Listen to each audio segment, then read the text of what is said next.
Hello everyone, I am Dr. Aditi Jain, dermatologist practicing in Jaipur at CK Birla Hospitals in RPH.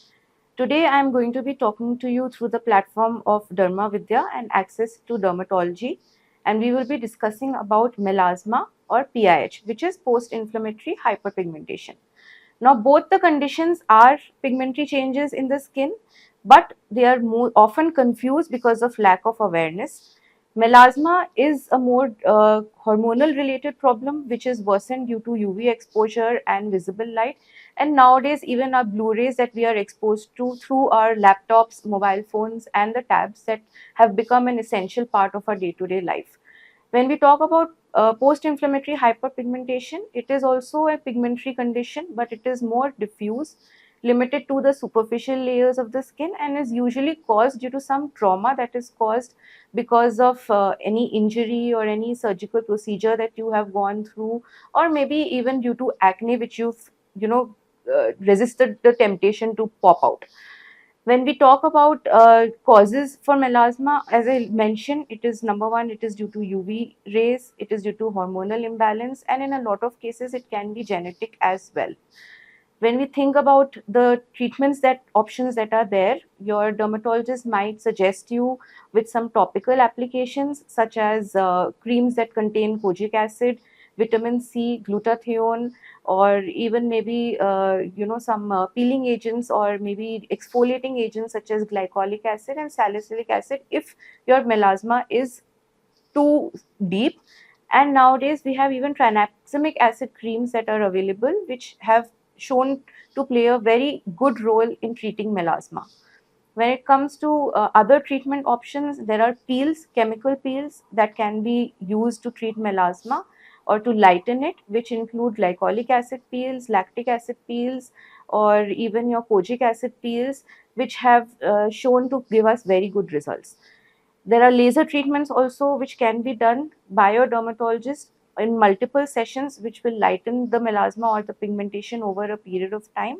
These will include Nd:YAG lasers or Q-switch, which will be used to do a laser toning on your skin by your dermatologist on a specified interval of time, and that will be advised by them.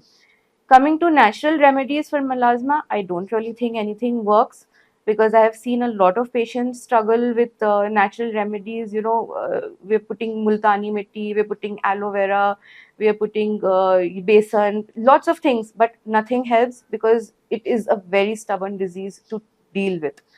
Coming to dietary changes that you can bring along to help fasten the healing process or the treatment process is try to incorporate as much antioxidants that you can, which are rich in citrus fruits such as oranges, mandarins, tangerines. All of these are also available in India, not just abroad.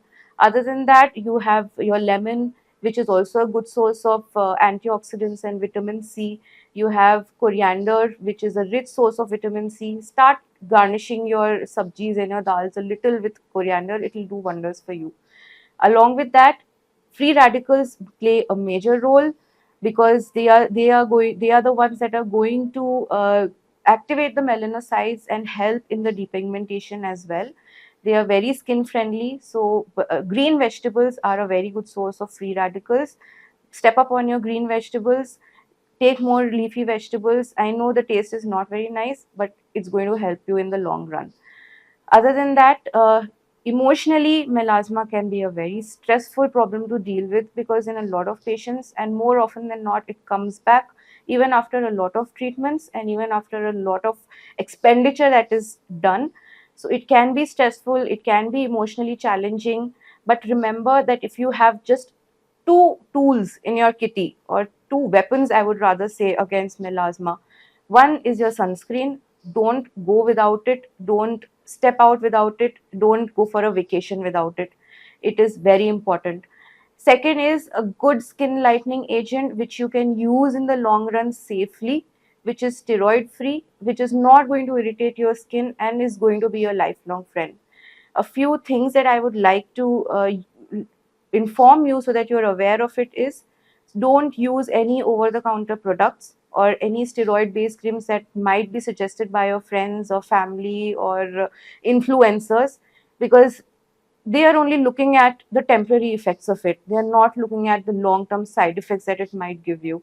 So, talk to your dermatologist, talk to your doctor, don't self medicate. And I hope that I've given you some information on melasma today. And if you like our videos, please visit us on dermavidya.com and you can get more information on the latest skin and hair care tips. For more such videos, visit or log into dharmavidya.com.